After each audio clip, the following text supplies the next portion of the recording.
Welcome into the Tri-Oval Office post Daytona 500 edition. How are you doing on this fine Monday evening, Grant? I am doing well. That was an awesome race. I don't care what anybody says about any kind of wreck fest. I had a ball watching that race. So excited to talk about it. There's a lot of talking points. So interested to see where the conversation goes because there's a lot to talk about. All right, I loved this race. There was a portion of stage three where it's like, okay, guys, let's get this going, but I think Thanks, for the Toyota. most part, the fuel saving wasn't nearly as obnoxious as it has been outside of the stage three. The stage three, I was like, okay, Heim, Bubba, and Bell, get out of the way. Like, let's race. Um, Yeah, you weren't the only one that felt that way if you listened to Brad K's radio, but no, I think in some of the ways it seemed the cautions fell seemed it just lined up to where they could kind of go all out and the guys could pick up the pace. You know, whether it was they just could make it on fuel or they were trying to get the guys at the back to not be able to make it on fuel because they weren't going to make it in the front. So it ended up, especially there's parts of each stage, like you said, it was more egregious, obviously, in three with the Toyota blockade, but overall, not a ton of fuel saving. And I think the general consensus for a lot of people, unless you're a Chase Elliott fan, that this is one of the best super speedways in the next gen that I've ever seen. It was, I mean, aside from any Atlanta, take away Atlanta, yeah, Atlanta is but just a joy every time we go there, and I'm but between so Talladega, excited for this Daytona, weekend. easily Yeah, I think this the is best. probably the best Daytona 500. We had Yeah. some really fun Daytona night races Mm-hmm. the last few years, but I think we'll talk about fuel saving a little bit later because I think that's a big topic of conversation this kind of today, last night, in a lot of different NASCAR media. I want to start with the winner though, because Rightfully Tyler so. Reddick was nowhere to be found in qualifying. He was he wasn't mentioned much on the broadcast at all. You could see him just sticking around there in the lead pack and pushing and doing what he could. But I mean, all three of the other 2311 cars were near the front, and Reddick was, in row four, row five, just driving along, buying his time. And he's the winner of the 68th Daytona 500, somehow, some way. Same way Byron won it the last couple of years, it seems. But Oh my goodness. Okay, and we talked about it before too. I thought, well, are you going to talk about Byron for a I second? was going to talk about Byron, that almost went for Dude, his he way was again. there out of nowhere. He I was got like, just oh, clipped by, I think it was Eric Jones as he went down the spun track across his there. nose. And it Yeah. was just like Byron was so close to a fluky three-peat. And I know I said if After, he wins three, I can't call it a fluke anymore. I would have been so angry. that would have been an actual, I can call this a fluke third, 100%. I was gonna say I because would have still respected it because it's I was gonna say he put insane. himself in his position, but remember, I mean, he won as Chastain spun out across the line, coming to the white in 24. In 25, he won because the entire lead pack wrecked, and he somehow avoided it and came out just ahead of Tyler Reddick. And then if he had somehow had the C's part for him again, I would have been mad. After being involved in, I think, at least one wreck at the very beginning, BJ McLeod and Mm-hmm. Casey Mears, thank you for that. Um, Uh, I don't know. I'm glad he did not win this race. He might have cost. I don't know if Bubba Wallace would have got there, but I mean, this might have gotten interesting with three 2311 cars because Bubba would have been right in that pack if not for William Byron drifting up right into the front nose of the 23. yeah, definitely. Yeah, we started the final lap. Just kind of was watching. I was like, oh my gosh, the 24 is right there, and then the 43 comes flying across his nose, and I was like, well, that took enough steam out of him, I think, to kind of hold him up there.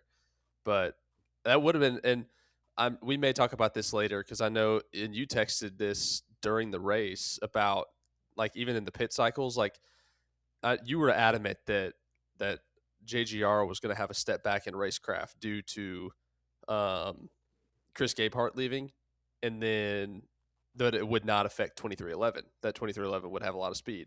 Look at the end of the race. A lot of Which, 2311 cars up to be there. fair, Bell and Hamlin were the entire reason we even got the green white, or well, it wasn't a green white checker, but it was near green white checker. It was like six to go when we went green. Yeah. but they were the ones who brought out the last caution. Mm-hmm. So, I mean, I did say though, I was like, Toyota completely screwed up their pit cycle. It felt Big like. time. But Um, then look also about Chris Gabehart. Look where Spire was on the last lap.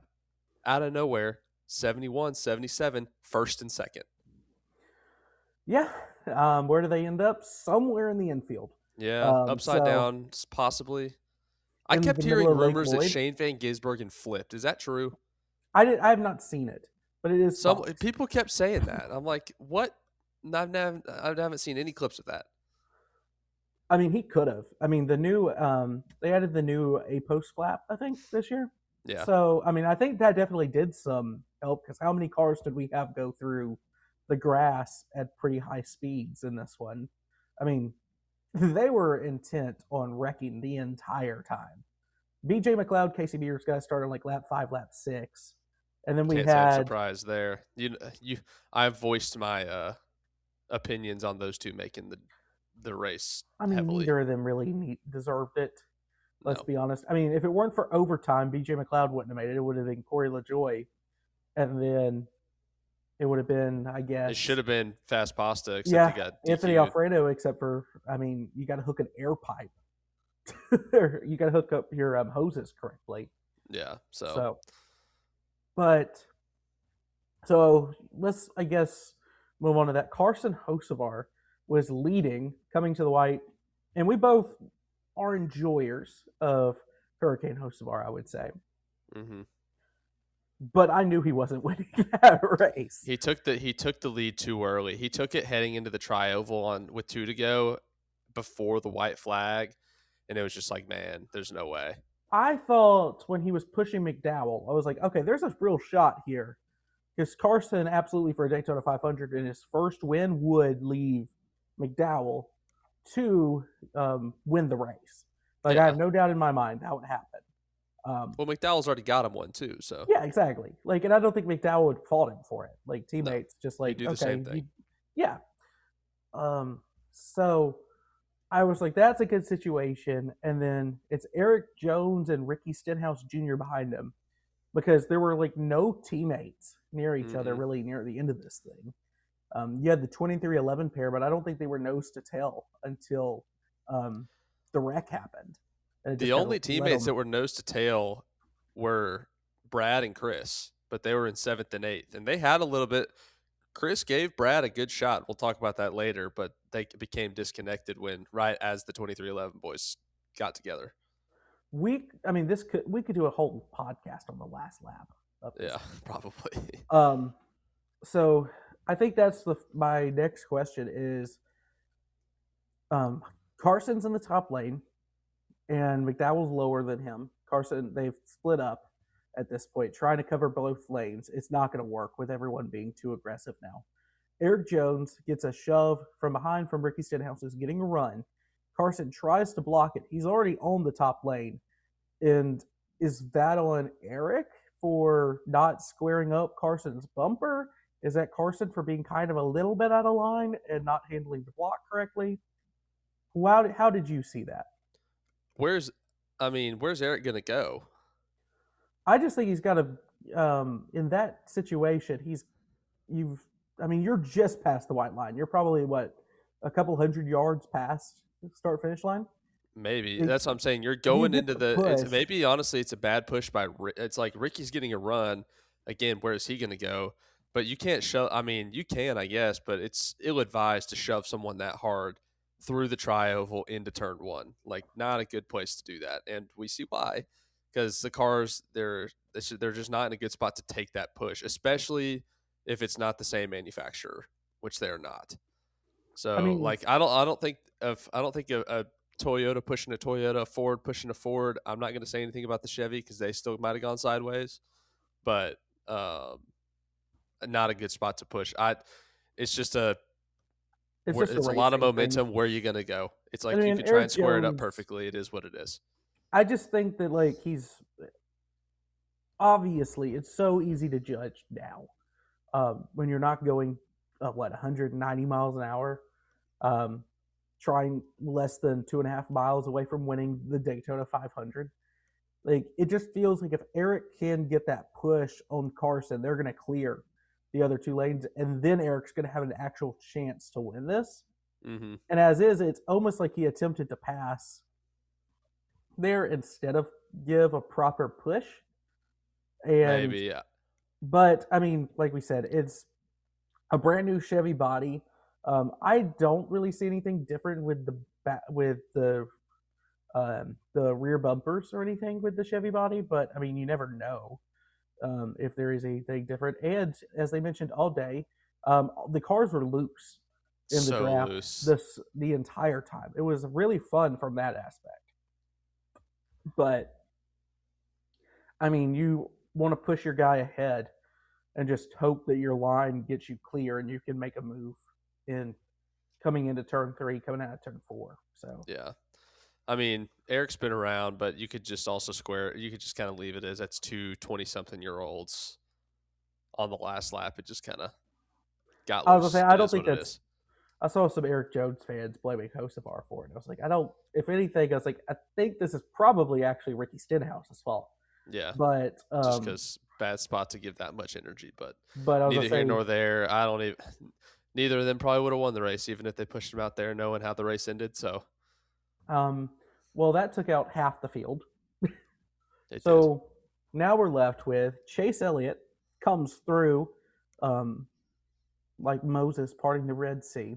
He's got Zane Smith pushing him Mm-hmm. because Zane Smith won stage 1 of this race. He was fast all day long. And then we'll talk about, I guess, Chris and Brad make it through. We already mentioned William Byron drifts up the track into Bubba Wallace's bumper. Bubba, the broadcast mentioned, it's like, oh, they could have taken out half the field if Bubba just plowed right through him. Well, they already did. It turns out that Bubba not doing that is what led his teammate to win the race. Mm-hmm. Yeah, because But if he plows through him, Chase probably wins because they have to throw a caution. I was gonna say it probably would have been Ricky at that point because Ricky actually was leading Maybe. this race coming like midway through um, turn 1, turn 2. Yeah. So and then Chase comes out. I was like, Zane Smith is helping him. Okay. And I was like, okay, so it's gonna be Zane Smith and Chase Elliott, and suddenly you just see this two black cars faster than everybody else down the And man, they straightaway. were. I hadn't seen many 2-car runs like that since the old tandem drafting. I mean, they were so fast. Bring back the wing, the I car mean, tomorrow. it looked like it was like reminiscent of that Talladega that Jimmy Johnson dives to the inside. Like, that's what it looked like 20 whatever year that was at Dega. With the 4 wide, two deep Yes, finish. yes, Yeah, that's what that felt like. and then oh boy, so Reddick takes the lead. He goes low on Chase Elliott Elliott. because Zane Yep. Smith already made his move. I think he made his move way too early Yeah. because it completely killed their momentum. You have two-car tandems coming, and and I think Chase did a pretty good job of breaking up Riley and Mm-hmm. Tyler because he just said, "Okay, you're going low, and you're not going to be able to both go that way. Yeah. Like you're going to have to split me." And for his credit, Riley Herbst almost pulled that off because he was going to try to get momentum behind Chase, and then he realized I can't push um, the 9 to a Daytona 500 against my teammate. Yeah. So he tries to go high, and that's when Brad and Chris, I think Chris had probably released at that point from Brad, so Brad. he had pushed him up, and there was a gap that I think it was in front of Logano and behind Stenhouse. I think there was a gap there, and he kind of slid up there and left Chris down on the bottom by himself. Or maybe he was the front of those three, and he was moving, and that's when that's when Herbst just hung a right and just went straight up the track. I And don't just think. Have you listened to the not the 67, the 35 radio from the last lap? I haven't heard that yet. So they say Riley makes that move. The spotter doesn't tell him Brad's there or anything, As soon as he starts to turn, he's like, top, top, top, top, top, you're not clear. Um, He but did it on purpose. he had no clue that Brad was coming top lane. So he didn't try to throw a block for Tyler. No. Though I do think I mean, Brad may have had him at the line. It was Dude, such it a would have been drag race at if that those point. three would have been together, it would have been close. I was gonna say, I think Tyler may have still won, but oh my goodness, could you imagine He would that have been right there, Brad dude. winning with a Cayden Broke photo leg finish? Brad.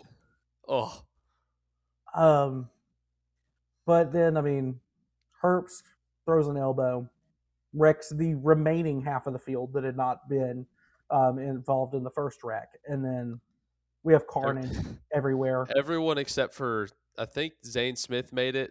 Obviously, Reddick made it, and I think Chris Buescher were the only three that made it across the finish line, facing the correct direction.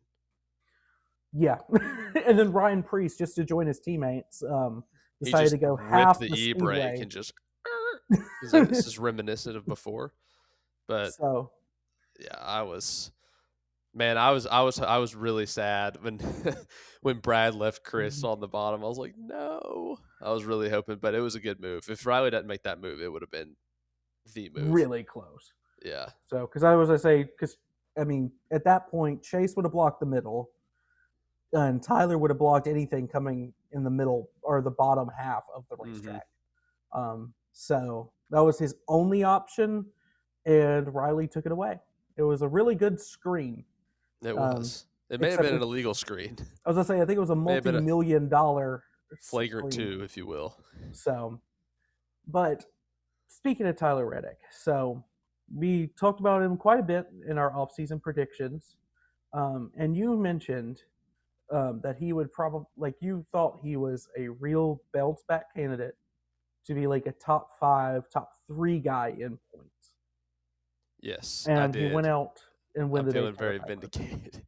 Not that the Daytona 500, you can't take anything away from that in terms of like team speed, other than he got lucky and he put himself in a good spot. But I think after the year that he had last year, and I mean, this is everybody's saying the same thing, after the year with his, his kid and the health issues and then the lawsuit and that kind of stuff, that he's a bounce back. But everyone was saying like he could be top 10, and I'm like, nah, this guy is top. He's so talented. Like I'm standing by the fact that I think he might end up top 3. I mean, he is just that good. So we'll see how the speed is on the standard mile and a half and stuff like that. But man, he may rattle off another 3-4 races. I mean, the team looks strong. The ownership was clearly happy about it. So yeah, we're all on board the 45. And I think you mentioned too, I think we had mentioned him like as our top of the mid pack, even higher than a lot of those, higher than a significant amount of those big team drivers. Well, we've had this conversation before we had a podcast to talk about it into the void, that if we were making like a Olympic team or like a motorsports games kind of team from NASCAR only, like obviously there's a bunch of great American drivers in IndyCar, and other like dirt and so forth, but like Tyler Reddick would be on that team. And I think we were having this conversation probably like 2023 ish. So before he had that breakout like 24 campaign where he wins the regular season. Yeah. Dude, is so talented. Like sky is the limit. Oh, you're thumping a little bit, but that's cool. So I was muting myself because I was clearing my throat. Okay, cool. On my little mic muter. Sorry. I was like, I started hearing a drum in my ear, and I was like, what in the world is going on? But I'm just practicing percussion while you're talking. Sorry. Tyler is just an absolute. I mean, he's a world-class talent, and maybe he's driving for I mean, I think you could pretty realistically say he's at least the 4th best team in the garage. Like, I think there's an RFK claim to that. I think there's a Trackhouse claim to that, and maybe by the end of the season there may be a Spire claim to that. But I mean, we talked about the big 3, and then I think the first team outside of that is 23XI. I mean, they're going to have the speed week in, week out, most likely, just because of their JGR alliance. And I mean, Reddick is just as talented as all those JGR guys. Mm-hmm. I would argue that if Ty Gibbs did not have the last name Gibbs, that Reddick would probably be in the 54 and not the Probably. 45. Um, Yeah. but I mean, Michael Jordan, Denny Hamlin went out a year before his contract was up at RCR and bought him out, which, led to the whole Kyle Busch in the 8 thing, and then Reddick not having a ride. And I mean, look at the difference between Kyle Busch in the 8 and Tyler Reddick in the 45. And my goodness, that's such a just a crazy like delta, because they both immediately had a really good season, and then Reddick has just been so much better ever since Way that more first year. consistent. Which I mean, 2311 is better than RCR, but Yeah. Yeah, I mean, well deserved for the guy.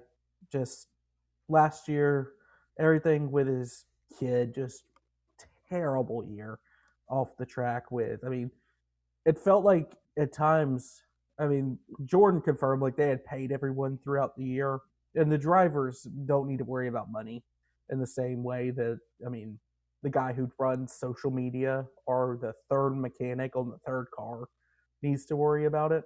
Mm-hmm. But I mean, you didn't know if he didn't know if he would have a ride this year for most of last year, because I mean, you hitch your wagon to this thing and suddenly we're challenging the hand that feeds us. Mm-hmm. And I mean, it worked out, and Tyler Reddick is a Daytona 500 champion in kind of the way that most Daytona 500 champions are now, by being in the right place at the right time and then just having the guts on the final lap to make that move Mm-hmm. to win it. So I'm happy for him. Definitely feel good for them, and take that, France family. Yeah. So yeah, because it was 2311 with Tyler Reddick who won that. Austin Hill with RCR won the O'Reilly race, and then it was Chandler Smith with Front Row won the truck race. So if Cinema. you That's if 0 you for 3. yeah, if you stuck up a middle finger towards Jim France, then you won the Daytona 500 or That the is Daytona opening race. so, So sometimes stories just write themselves. so it took us 22 minutes and 45 seconds, and we have finally broken down the final lap of this thing, because that's just how crazy it was. Honestly, shocked it didn't take 30. Um, so I guess you want to talk about some of the wrecks a little bit. We Yeah, had, there's I a mean, there few. was a few to mention. Like we said, BJ McLeod and Casey Mears got into each other at racing for 36th, If that. maybe, and they ran into Justin Allgaier and then William Byron. And it was like, oh, so the three-peat's dead. Little do we know that every single car in the field, it seems like, would be in a wreck. Speaking of which, Chris Buescher was in that wreck, or was right around it, did not get involved in the wreck, did not hit anybody 0 for 1. somehow, Nice try. because I felt like He's Chris Buescher this race literally was like, Houdini. yeah, I was like, if you've seen Deadpool 2, where Domino is just like running and the school buses and everything like that are flipping around her and there's explosions and just unbothered, that was Chris Buescher this entire race, because there was chaos constantly around him. People were wrecking, and no one flipped, but Allegedly. allegedly. Checking up on the 97. But I mean, Chris, through it all, they say he manages his equipment, but he's on a completely different level when it comes to accident uh, avoidance, I guess is the correct word there. Dude, I mean, we talked about this just a minute ago. He astounds me because that's who I'm watching all throughout the race. My eyes are locked on if Fox is showing where he is. My eyes are locked on the 17. What's going on? And the first wreck, I was like, little front, just kind of brushed up the front, nothing, no damage, nothing like that. Then we get to which I guess that would have been Was it the Zillage No, Cody he didn't. Ware, He or made was it the through. one He made it after? through easy on that one. We'll touch on that one in a second. But it was the all guy or lazy block. Yeah, when Hamlin that actually Yes, spun half the field. We like to say yes. that quite a bit, but it was 20 It car was accident. 20 cars, and I was watching him, and he locks up the brakes. I mean, shout out to his spotter. I mean, ridiculous. Locks up the brakes, just keeps it out of the way of everybody. Makes it through the first bit, has to re-lock him up again as he's trying to roll through as Ty Gibbs comes flying up the track to hit the 40 again. And then if like here's the wall, here's his car, he just goes nope, right up against the wall right as the 40 is like about to sandwich him into the wall and just escapes. And I was like, how is this even possible? He, I mean, It was literally I was standing there.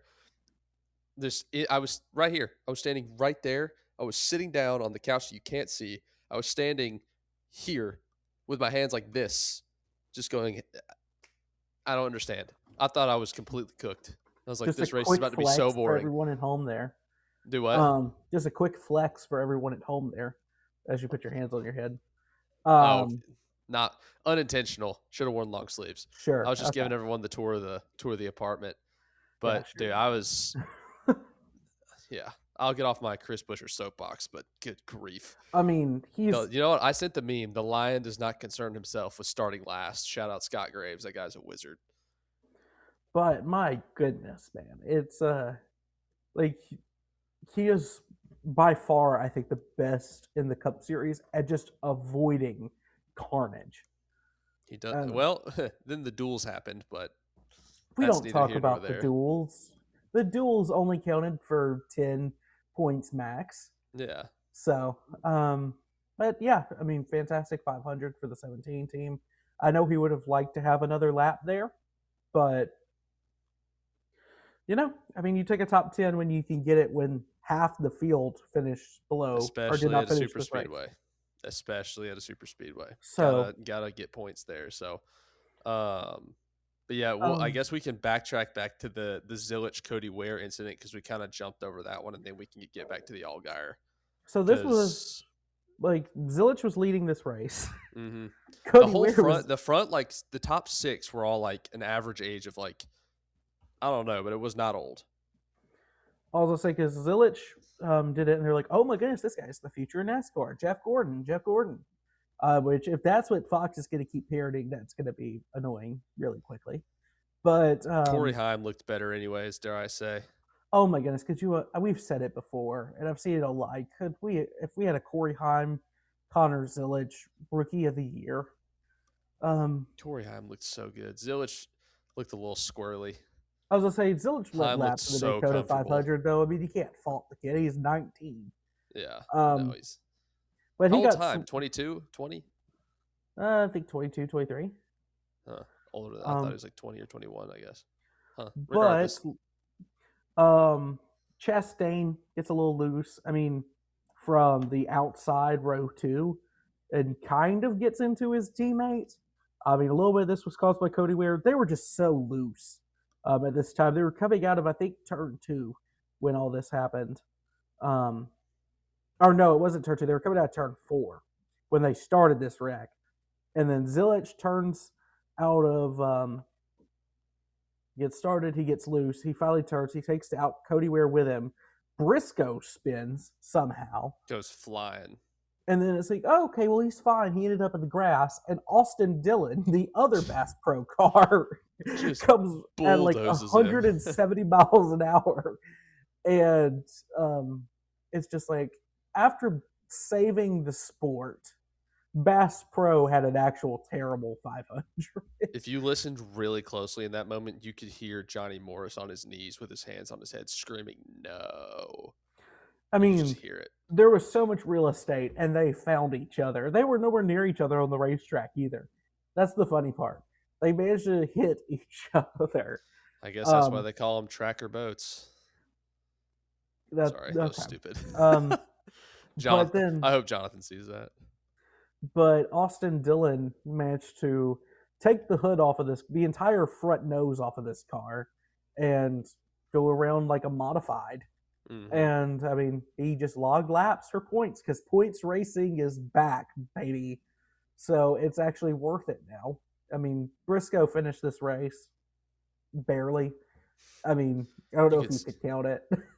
He finished several laps down, if I remember correctly. Um, Jimmy Johnson spun at one point. It wasn't even a caution because that was the first green flag pit stop in stage one, and Johnson just comes through and just spins and ends up in the grass, is able to get himself out of it. I'm glad he Um, did too, because that would have completely thrown off the entire pit cycle. and then he comes out, and I mean, Jimmy Johnson, he's going to finish. Oh my goodness, you finished 29th. He did not finish, though. So never mind.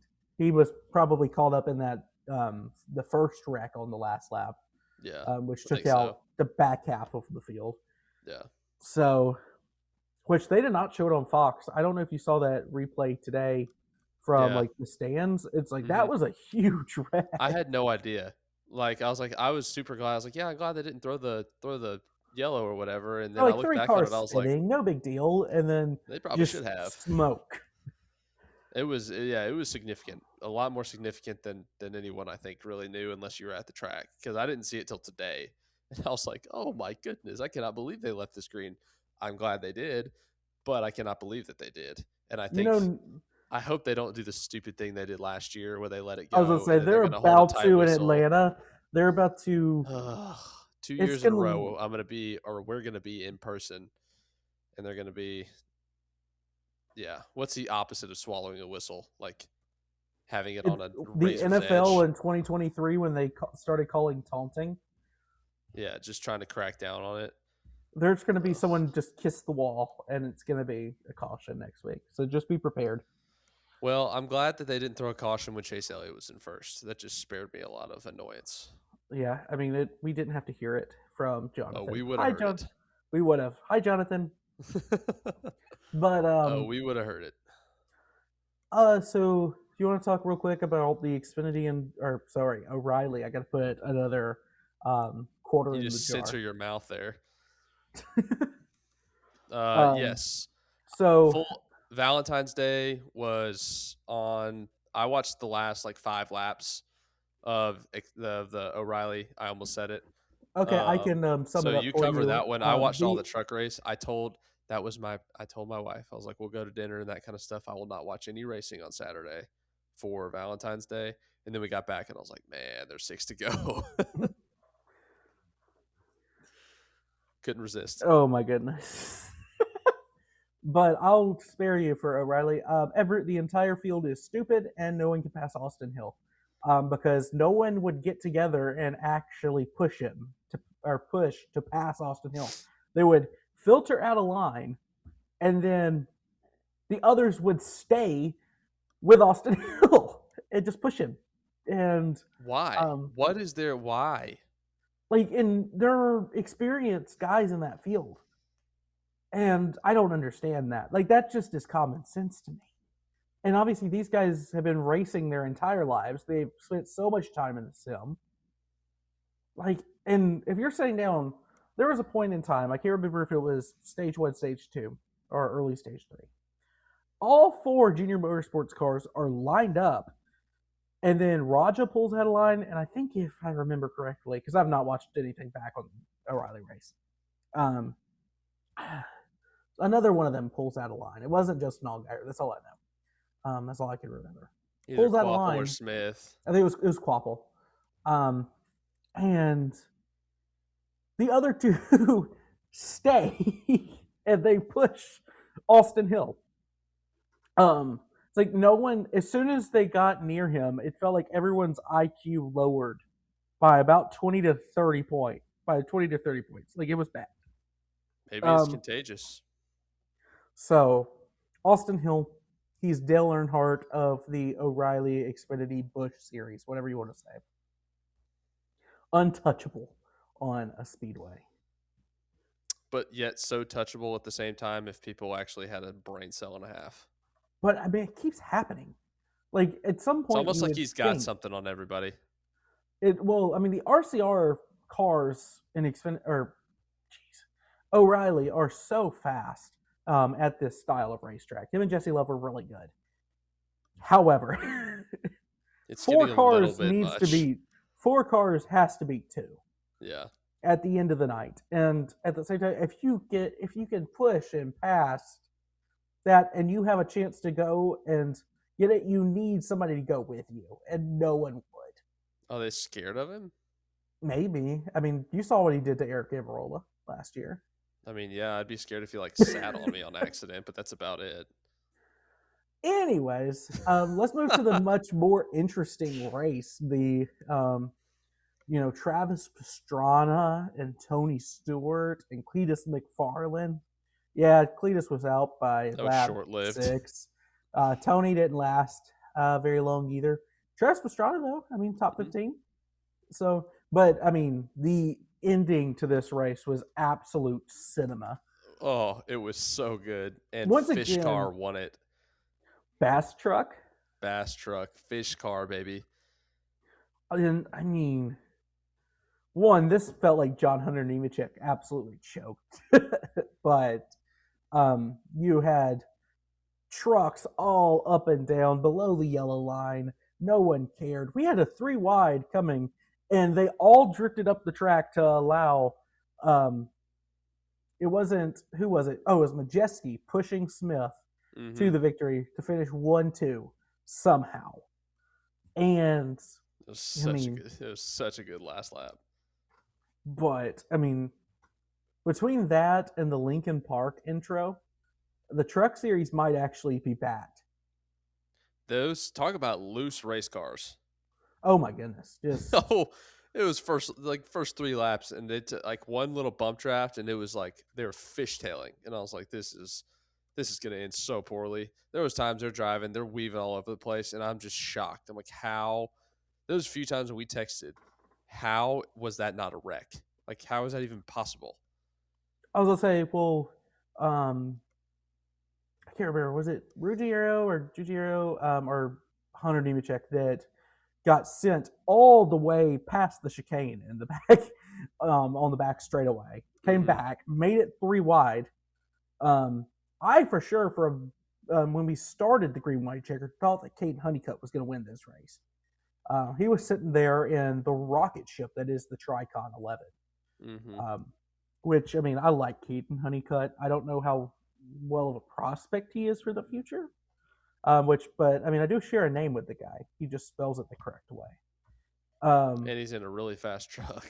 Yeah, but after how everything ended with Nice last year, I mean, the guy deserves it. Yeah.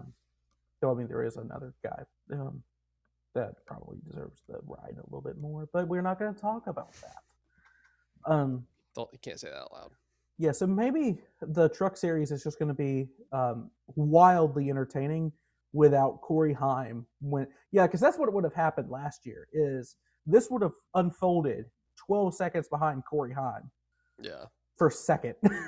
Being pushed somehow with no push, still 12 seconds ahead of everybody. In 2 laps. Defying matter. It doesn't even make sense. That's probably how it would have gone. But yeah, Chandler Smith, congratulations there. An insane well-deserved lap. Especially after I was not the biggest Chandler Smith fan in the duels, just because I was hoping LaJoy would make it against my better principles, just for another RFK car to make it. But after Brad rug pulled him that one time like he did, I mean, that was one of the dirtiest moves. He just, not dirty as in like bad like that, but I mean, he got that was an old head just taking a young kid to school. That was a WWE tag team between Chris and Brad there. He dumped him right down the middle. And I was like, oh, poor guy. I felt kind of bad for him. He was like, he drove all the way up in position just to get – he literally is like someone like threw a sweatshirt over his feet and just yanked his legs out. And he just comes, boom, straight to the back. And I was like – I was going to say, and Busher gave him a 2-piece on the way out too. He did. He's like, here, if that wasn't enough, just pop, pop. See you, buddy. I'll take my quarter panel with it. I don't care. But I was happy for him. And Talking Rock. Yeah. Talking Rock, Georgia mentioned out loud. I heard it. So, tiny little place, actually. Yeah, not much going on there. Except for Chandler Smith. And they are not annoying enough to have a siren or a siren, as It's they things that call we it up there. appreciate about small towns in Georgia. But so I think I want to talk about. We'll do quick hits here because everyone spent so much time, I think, on the fuel Yeah. mileage racing. I do think we have to fix it. I think the easiest fix of this is let's just get rid of stage brakes at the super speedways. I would be fine with getting rid of stage brakes everywhere. I pitched that when we were doing, I think, our second or third episode of like ideal point systems of just like I love stage racing for like rewarding people throughout the race for being consistently up front, but the brakes I think need to go. It completely disrupts the flow of the race, and I think you really feel it at the road courses and super speedways. But I'll push back a little bit just because I mean I wouldn't hate it if we got rid of them, but I don't know if like fuel mileage. It's not the most like when it gets gridlocked like that. My only issue is when they block all three lanes. That's my only issue. When you've got 2x2 and you've got a third lane that can form and the guys can get up and go when they want to, I like seeing deferring styles I of agree. like I like to see some guys, oh, these guys are going to try and save, but they're going to sacrifice track position. These guys are going to get on it and go. Let's see how the cautions, like I like that intrigue of having different strategies. And I don't mind the stage break cautions either, just because it kind of like it gives everyone a chance to kind of like you're going towards something and then it's like, okay, here's the end, breathe, reset, let's do it again. Like I enjoy that just because I think it kind of like it brings you have more closure to what's happening. Like you're seeing all these strategies and stuff like that, and you get like you can see you can kind of see everything start to unfold a little bit earlier, and like you can see the track position flip and that kind of stuff just by you see real early how and also because you can't drive through the field really as much. Like if the third lane does get blocked, like you're completely screwed.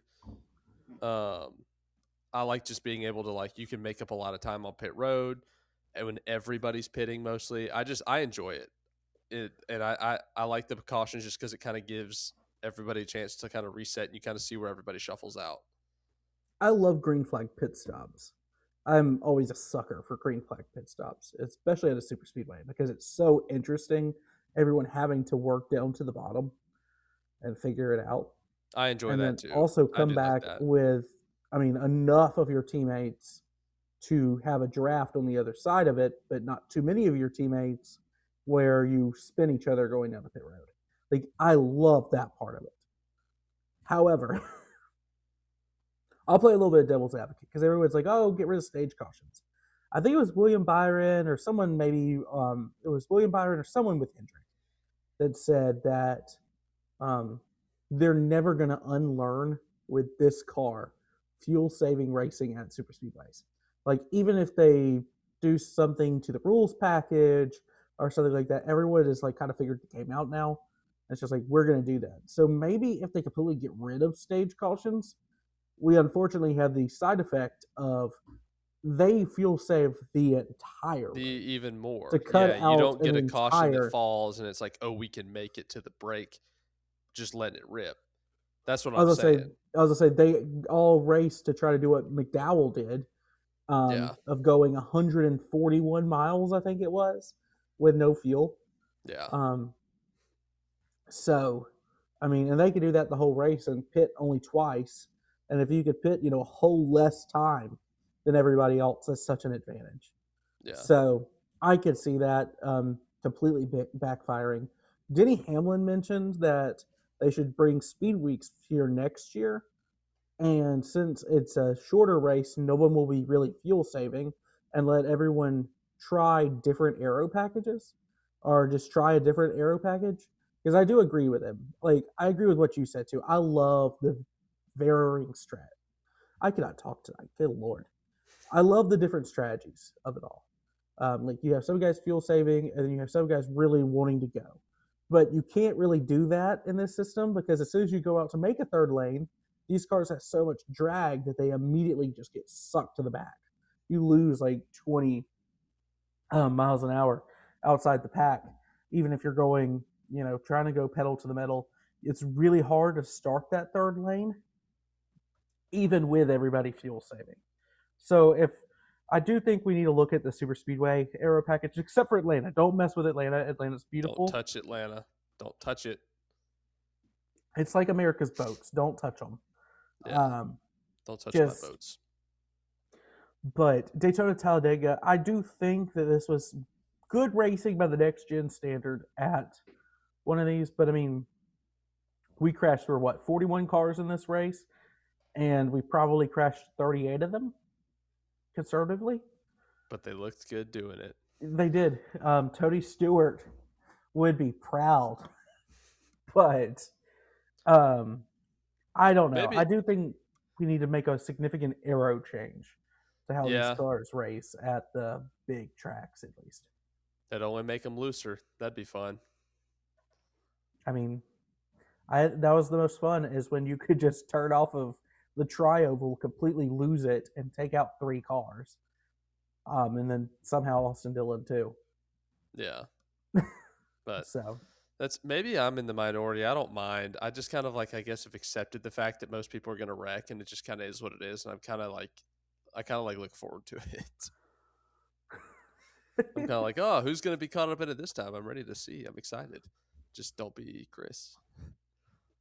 but just I don't know. I don't think there's such an easy answer to this, unfortunately, to like make them race 100%. I think that's kind of out the window a little bit.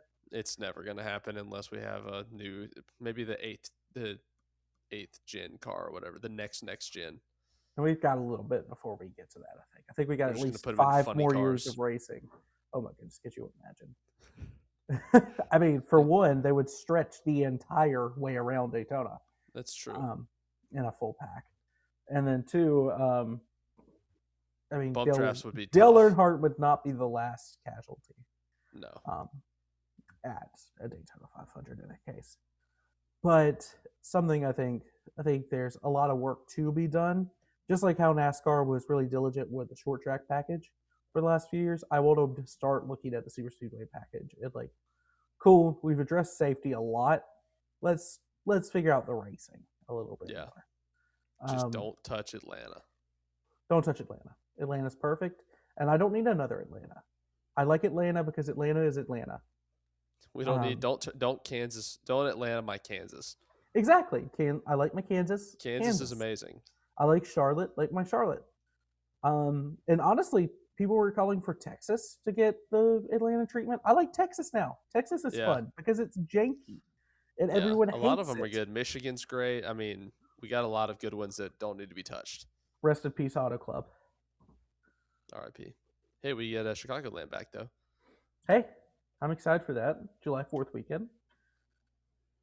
But one more thing, I want to talk about Kyle Busch.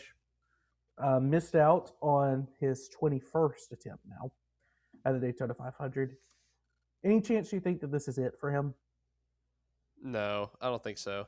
Kind of felt bad, I guess. I made it abundantly clear at the beginning of the race when we were talking that I did not like his strategy of being the only guy staying out. So it just kind of the cards fell how they fell. Relevant after that. As soon as he lost after he sent Brad flying into the infield, which he saved, then nothing really happened after that. He made it to the front one other time, I think, and then he just kind of he was near it. So with 2 to go, I don't know if you've seen this clip, but with 2 to go, Kyle just stops hitting the gas, lets the pack get out in front of him, and you can hear the spotter be like, "What are you doing?" And Kyle, being a Busch, of course, had an all-time radio clip. "I'm not going to effing race to the wreck." So he sandbagged, lost 15 positions to gain 20 because everybody in front of him wrecked, and he just stopped trying with 2 to go because he knew what was coming, and he just didn't want to try anymore. He's like, "I'm not winning this race. I don't care." That's the attitude. So, I mean, if we're already on Kyle Busch RCR divorce watch, I mean, I don't think that's a good sign. No, not but at all. I missed that completely. Wow. I'll have to send it That's to you not great. after. But yeah, so Fox didn't show it, of course, but I'm that was shocked. digging after of just figured it out. We'll talk about Atlanta later in the week, I think, because I'm not prepared to talk about Atlanta right now. And then if any other news, Any early gut feelings on Atlanta? oh, no clue. Um, I think Team Penske will be strong and 2311 will be strong, but that's my gut feel right now. But I have no clue who's going to win this, but that's my early prediction. So I'm starting to Who get knows? one. I'm starting to get a early race like winner idea, but it's not from those two teams. I'm just a little bit, but I don't want to say it yet. I'll tell you in the green room after. Hold the cards close to the vest. Exactly. I've got a gut feeling here and there. Part of it's a little bit of a homer pick just because I liked how strong they looked and I think they kind of left a little bit on the table. But then I've got something in my heart's pulling at the JGR strings again, I'm telling you. I mean, it would be impressive if Toyota goes out there and wins the first two super Yeah. speedways. I could see it. Because But they were not really good on those super speedways until last year in the next gen. yeah. And then they kind of had a really good time. I mean, like Briscoe won Talladega. Obviously, Bell won Atlanta one. So I can't remember who won Talladega in the spring last year. Um, it was another. I mean, they all blend together at some point. Um, Was it I'm gonna be so mad when I see this. Tell it.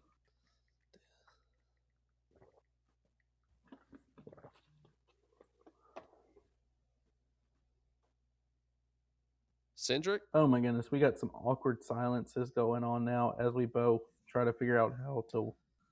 Cindric? Oh yeah, it was Austin Cindric. I was about to say Cindric, and then I was like, no, he didn't win that. And then I kept looking. Yeah, it was Uh, Cindric. I was about to say, I'm pretty sure it was. That's who I thought it was, but had to fact check myself. um, but No yeah, shocker I there. mean that would be a statement for Toyota. A little update on our predictions 1 week in. I'm doing Woof. better than you because I mean, if we're looking at it, my goodness, man, 25th place is better than 36th place. Neither of us are doing well so At least far. your guy finished the race. Backwards. I mean, that's a step in the right direction for him. I mean, it's only ground. Yeah. So, But we but talked about this. I mean, I'll touch on it briefly. If anyone didn't watch, I watched all the practices just because I wanted to see how Buescher's backup car looked, which I didn't really need to watch the second practice because I saw everything I needed to in the first one. Pretty strong, but they did not go to a backup car for Priest. And in the second practice, they were walking down interviewing. They interviewed Chris and Brad and Priest because they were one of the Ryan few only. Yeah, there were a few of the only and ones out there. Uh oh. Uh oh. Uh oh. Am I I see back? you. I hear you. You're good. Okay. I had some heart palpitations there for a second. We made it. I was about to say we made it so far, but they were interviewing the RFK guys and they were talking about like what was going on, and you could see in practice like Priest could not suck up to the back of another car unless he had someone else behind him, and they replaced the entire front end, front nose, and everything like that. And he even said that he was just like, "Man, I have no speed." So that I kind of had a feeling. I was like, he's going to kind of probably be a non-factor. He just didn't look strong in practice, so no surprise for me there. It just maybe he should have gone to a backup car too. We never really saw what Briscoe had in the main race because I mean he was out of it by stage one, Yeah, he mid got stage up there. one. Yeah, I mean, he was up there, and then he kind of got shuffled back, if I'm not mistaken, and then kind of made his way back up. But other than that, he So went he flying got across the infield, and then that was it. Austin.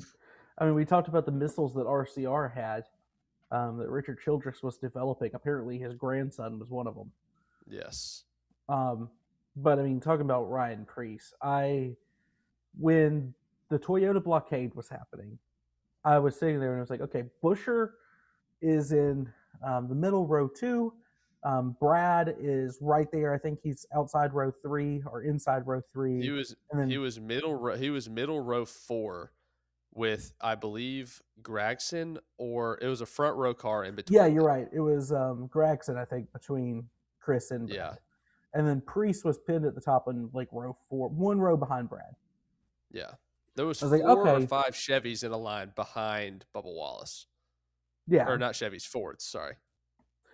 And I was like, okay, so they're going to get together, the 3 RFK carts, and we're going to see what they have whenever pit cycles happen. And it just never did. Like, that pit cycle was so bad for everybody. And I just don't know. So, I mean, we're 0 for 1, both of us, on race winners so far. And say, shout out to Nikolai Culp. I mean, he left a comment on the last video. Good friend of mine back from old Sammy U, back in Appreciate that. journalism classes.